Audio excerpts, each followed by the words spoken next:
Assalamualaikum warahmatullahi wabarakatuh.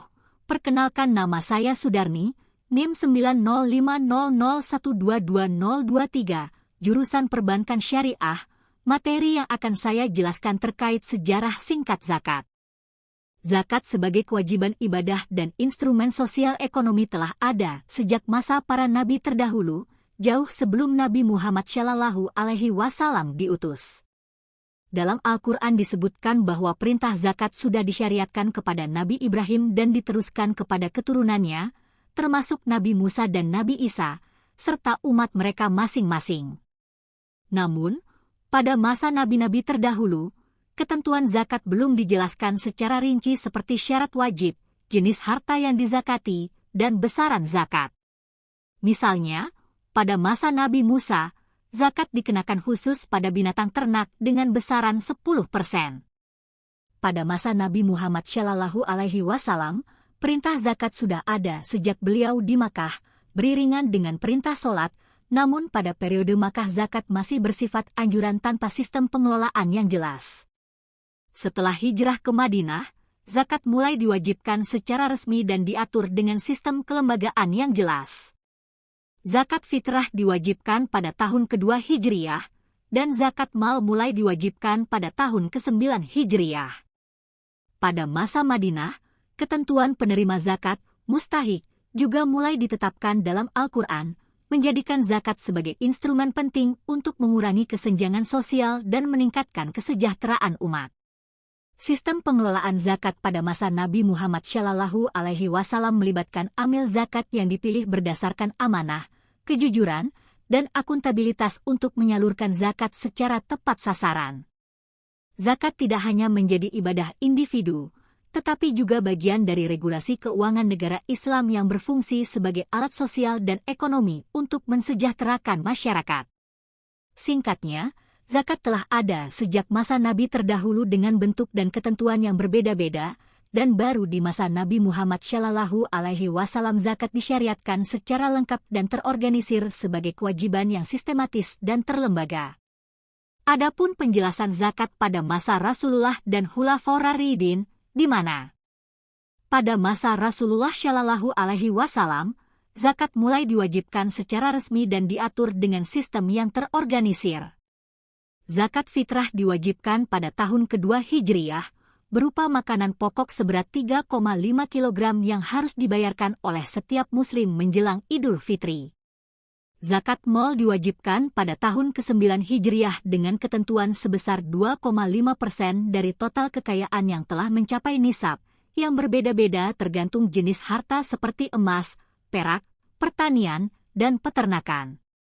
Rasulullah SAW mengangkat amil zakat, seperti Mu'adz bin Jabal yang diutus ke Yaman, serta Umar bin Khattab dan sahabat lainnya sebagai pengelola zakat di berbagai wilayah. Pengelolaan zakat dilakukan dengan cepat dan transparan, zakat yang diterima pagi hari langsung disalurkan sebelum siang, dan yang diterima siang hari disalurkan sebelum malam. Tidak ada penyelewengan atau sisa zakat yang tertahan.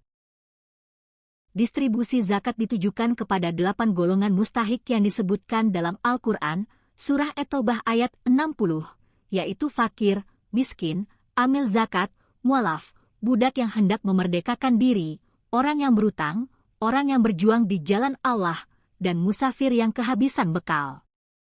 Pada masa Khulafaur Rasyidin, pengelolaan zakat dilanjutkan dan diperkuat, terutama di masa Khalifah Umar bin Khattab yang memperluas sistem pengumpulan dan distribusi zakat secara lebih terorganisir dan efisien.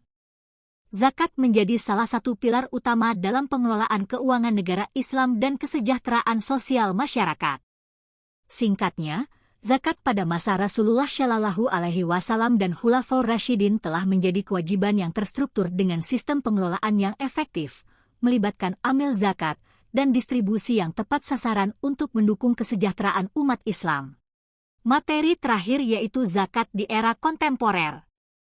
Zakat di era kontemporer mengalami perkembangan signifikan seiring perubahan ekonomi dan sosial modern.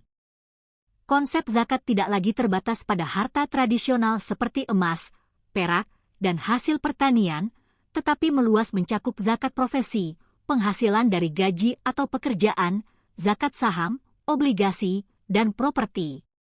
Hal ini dilakukan melalui ijtihad para ulama fikih untuk menyesuaikan syariat dengan kondisi zaman agar memudahkan umat muslim dalam menunaikan zakat tanpa bertentangan dengan prinsip Islam.